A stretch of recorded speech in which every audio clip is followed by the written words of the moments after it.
सानाम को जोहार तेज दो गुड़ पिठा बन बनावा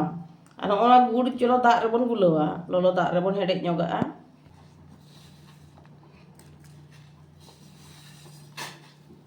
बार गिना दाग हुयुआ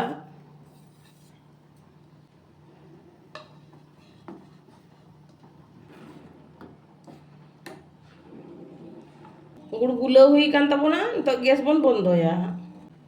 गुड़ बन नितो बन छका जाराया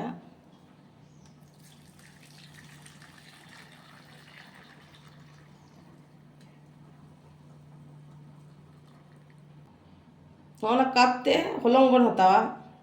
बार कप बन हतावा मी कप हुईना बार कप हुईन तबोना बार कप रे मी कप मैदा बन एमा नाप काते के बन हतावा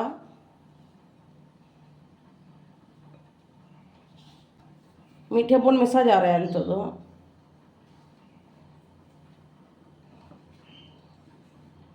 नोरे बुलुंग बन एमा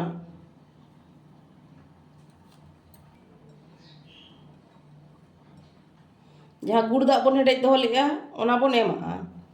लोलो लोलो के बन एमा दोमे लोलो हो बांग और दोमे ठंडा हो बांग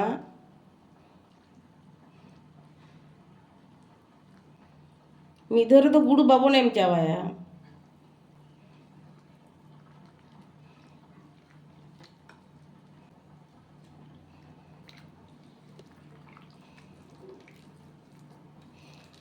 भागे चरा घंटा कना अंतो तो 1 घंटा लगा बन ढक्कन हताड़ का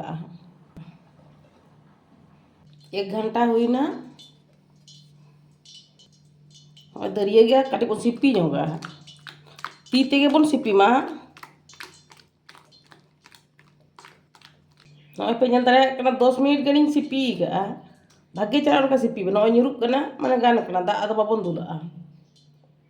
नॉन का ताहेन मा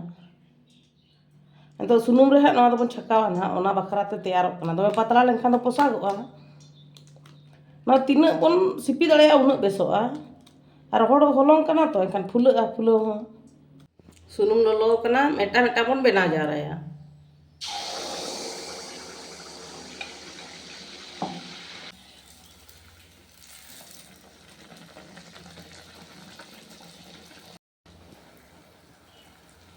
इसीन कना नतो नोआ बन ओडोगा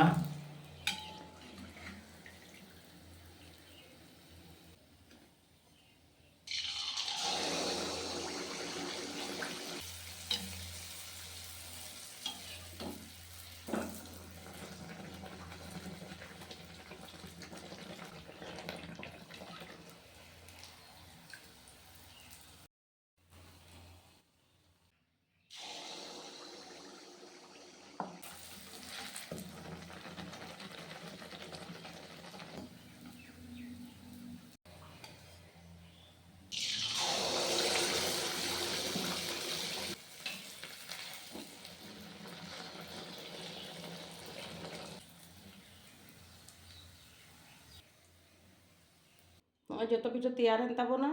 मेटन की जगह तीन देखा पे कना तना जलीदार बनाव कना नो पे जन दड़े कना मा आपे हो बना पे सोहराय ना पिठा और जम पे कमेंट कते लई पे ओकाल का पे बुझाव के